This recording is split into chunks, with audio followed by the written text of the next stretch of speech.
Good morning, family. Good morning, or good afternoon. This is my channel, and welcome to Graceful Mimi. We talk about a lot of things, including relationships, navigating your journey in this world full of grace, and all the nuances of relationships, a relationship with yourself, relationship with others, relationships that involve marriage potentially, and the one with God. So you will get a wonderful mix bag of those things. Today, in particular, darling, we are going to talk about disagreeing. We are going to talk about disagreeing. You know, that one where it's like sometimes between you and another person, and you have committed to yourself to being right regardless of the validity of your stance. Yeah, we're going to talk about that. And not in the ways that you might think. I want to talk about why disagreements are healthy and important. I found myself reflecting on this topic, and a lot of things came to my mind.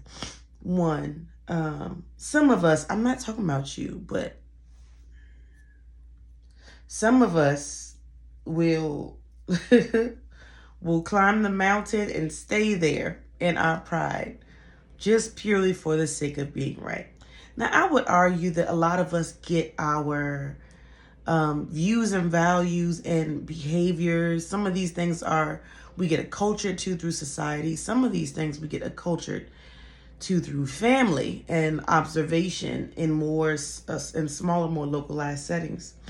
Regardless, I do want you to take a pause and reflect on your relationship with disagreements and conflict. Conflict resolution, I guess, in a way. On a scale of 1 to 5, I need you to tell me. I don't even know what we talking about. I'm never wrong. That's a 1. A 5 being, child, I know how to use my words. I use my words. I say what I have to say. Regardless, they'll either receive it or not. Right? I'm pretty good at resolving conflict. Can't control what the other person's situation is like, but I'm pretty good at being thoughtful. 1 to 5. Don't lie. Be honest with yourself. Okay? That is an important part of healthy conflict resolution. Is personal accountability and self-awareness. It's very difficult to resolve a conflict if the conflict is always centered in the other person. It has to have a grounding right in the middle where you're able to lean in your direction or lean in the direction of the other person to really observe how this happened, why this happened. Is there anything that you contributed to where the situation is and what they may have contributed, and how to chart a path forward. Now, I would say and suggest that the strength of relationship is not anchored in the high of the relationship. I've said something along the lines of that in a different video. The highs of relationships are addictive. Oh my gosh, he makes me feel this way. Or I feel, I'm always so happy when I'm around this person.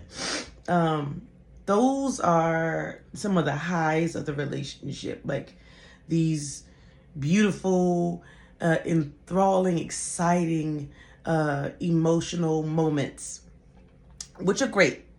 I'm not going to knock it. Whether it is a familial or friendship type relationship or a romantic one. Who doesn't want to feel good while interacting with others? That's great. But a relationship cannot be built on the high. It has to be tested. It has to be tried.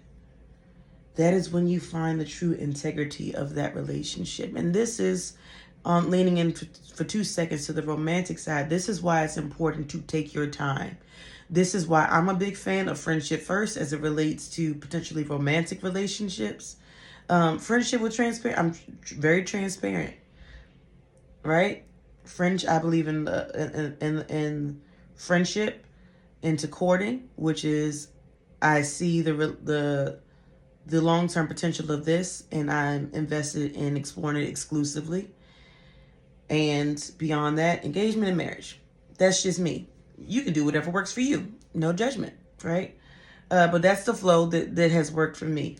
And I loved it because it removes a lot of performance behaviors and things, and it leaves room for authenticity. You'd be surprised what a person will do when you give them free reign to make decisions about their own selves, and how things will flow with the two of you. Anyway, but yes, friendship with some boundaries. Anyway, scooting on back. I think the wealth, the strength of a relationship, whether familial, friendship, or whatever, or romantic, is really anchored in how you all navigate conflicts. Now the high is not on the table in this moment. Something happened, whether awkward, uncomfortable, or pissing you off to your core. Something has transpired. What do you do with that? Well, one of the things that you have to do, which I talked about a second ago, is really assess how it happened. The other thing is you have to be mindful about where you are in this juncture, in this point in time. What do I need in order to navigate this this conflict with this person? And how do I usually approach it? And to be honest, is it actually healthy? Do I throw gasoline on fires for the sake of being right? I don't care if I was wrong. My wrong is right. And your right is wrong. We're not doing that. Don't do that. But you have to ask yourself and be honest. When you disagree with someone, one, I want you to take into consideration, how does your body tend to shift? Because our bodies actually give us a response sometimes, right? And many times we will shift into a natural defensive mode. Sometimes, in order to navigate healthy disagreement, we have to disarm that a little bit. We have to take a deep breath, and sit with it for a second. I would say, especially if you're building relationships, the way you all normalize disagreements is going to be very important as well. What precedents you set. Is it going to be a curse out? Is that permissible with you two? I refuse to be cursed out in my place of peace.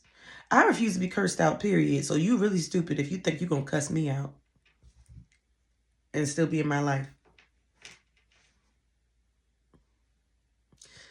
But one thing in particular, and you can take it or leave it. Whatever you decide to do, I'm just talking in my own space about my journey and my perspectives on things.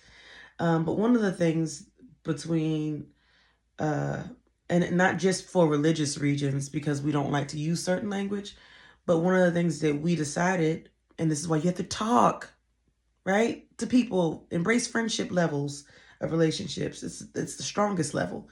One of the things we agreed is that we would never curse each other out. That was a firm boundary. Of course, we would never put hands on each other. Those were firm boundaries. And to cross that would be crossing a sacred boundary. And so, because that relationship also means so much, sometimes we have the bad habit of doing some of the opposites when it comes to conflict resolution. You'll get the most unfiltered, the rawest, all the things response from me because I know you and I can just say what I have to say. And for some people, like strangers, employers, they get a more mindful response. And I want to say it may have been, was it Nikki Giovanni? There was a really interesting conversation where there was a discussion, I can't remember, And she was saying sometimes as the person that is loved by you, it might not have been her, it might have been somebody else, a great thinker and things, because you love me, sometimes I'll get the least of you. So how do we navigate that fine line between being authentic and transparent, or honest rather? Because not all transparency is healthy. Like, you ain't got to say, and I can't stand your eyebrows on your face. Like, where are they at, sis? And I told you that you were pretty, but sometimes your eye leans to the side. Like, no. But sometimes we are the least mindful of the repercussions of our words, and navigating conflict in the places that we feel the most safe. I would argue those are the places where you have to actually be the most mindful if they're relationships that are worth having, right? If they're relationships that are worth having and we're fighting for, I need you to be more mindful about how you navigate those and how you engage conflict. Now, if you do it well, if you engage conflict well, you pause, you hear what the person is saying. Again, if we would rewind it even further, you create a norm for how you want to be communicated with and how you will communicate with the person when you disagree. You really do have to be thoughtful and mindful of those things. You have to be okay with taking a pause if you believe that this conversation is escalating into a place where you will lose your control emotionally, and you just gonna get what I got, and I don't want to do that. And so it's okay. And you also have to be mindful of how you usually like to engage conflict. Is it right here, right now? I need to calm down before I light this place up. Let's take a breather. Most people would say, try to stick to, like, some people would argue that it's best to stick to a 48-hour rule or something around those lines in terms of coming back to it so that it doesn't drag out and you don't start to seem petty. Like, you just don't communicate, use your words. But sometimes we have to come down from feelings before we address them. Fair. But be mindful of if it's feeling like the disagreement is beginning to take a turn where your adrenaline is starting to rush, child, you really about to have a spiritual blackout. I can't be liable for what happens when I forget. And also be mindful of that other person. Like, how do they actually navigate conflict? Is the way and the method, is the time, because are y'all about to go out to do something important together? Are they going to do a public speech or go out and do heart surgery and you lighten them up beforehand? The timing of it can sometimes play into effect.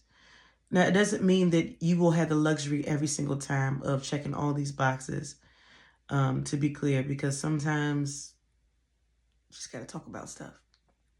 But these are things to be mindful of because it can help to reduce some of the other background noise of a healthy disagreement. If your relationship is solid, if you care, you should go into this discussion also from the standpoint of, I always ask people that in my line of work that I've counseled or advised rather, I always ask, was the goal to say what you had to say, or was the goal to be heard? I would approach them way differently depending on what your goals were. And if this is a relationship that matters, I'm not talking about like you dealing with your little itty bitty kid, but you can even be mindful with them too, to be honest, sometimes. Was the goal to get it off your chest? Forget the fallout. I don't care what it does. Because that's what that does. It says, I don't care how it's received. I don't care about any of the fallout. As long as this is off of me, I'm good. Even if it means the relationship crashes or hits a new low. And then there's also desiring to be heard, meaning I want to use this as a launching pad to get on the same page, because disagreements are incredible platforms for understanding. I'm going to say that again. Disagreements are actually incredible platforms and building blocks for understanding. There's something that clearly y'all weren't on the same page about. And as a result of this is helping you to understand more about the other person's perspective and them to understand more about yours. If you all go into your disagreements with that in mind, if you all talk about these things in the friendship stage, if it's romantic, this helps you to really understand, like, listen, if we ever disagree, my goal is not, and I desire to have disagreements that look like this. Did y'all talk about that when y'all were in the friend zone? Or if, I guess maybe for you guys, maybe you would say, maybe y'all would make it dating. Tell me about how you usually disagree. Like, how do you, like, what do arguments usually look like for you? And what does resolve usually look like? You have to talk about these things. Y'all slipping in the sheets and things. Y'all need to calm down. Turn on the ceiling fan or something. Right? It's really important that we, for relationships that we value, navigate these things. Now, some relationships aren't even really worth all that. So that's a conversation for another day. But I really want you to be thoughtful about these things as you navigate relationships. If you need to, take a breather. If you need to, I would recommend generally establish some norms about disagreements ahead of time. If you feel like you're already too hot and you ain't even open your mouth to say anything, it's probably going to sink the whole ship of the conversation. So calm down. Go get a glass of ice water. Regulate your system. Breathe, walk. I don't know. And then come back and talk about it at a time that feels most appropriate. Last thing I will say, be mindful about involving other people in your disagreements too much, because it can conflate the whole situation and make it way, it'll blow it up, and make it way worse. There are some people that are just messy and want some juicy gossip, and there's other people that are invested. Be mindful. I'd be very, very mindful about involving other people, whether familial or not. Just be thoughtful about it and discerning. Well, that's all I want to say for today. I don't want to talk too long, but maybe we'll come back and talk more about disagreements, conflict resolution, and navigating these relationships that matter. I hope you have a great day. Love you. Talk to you soon.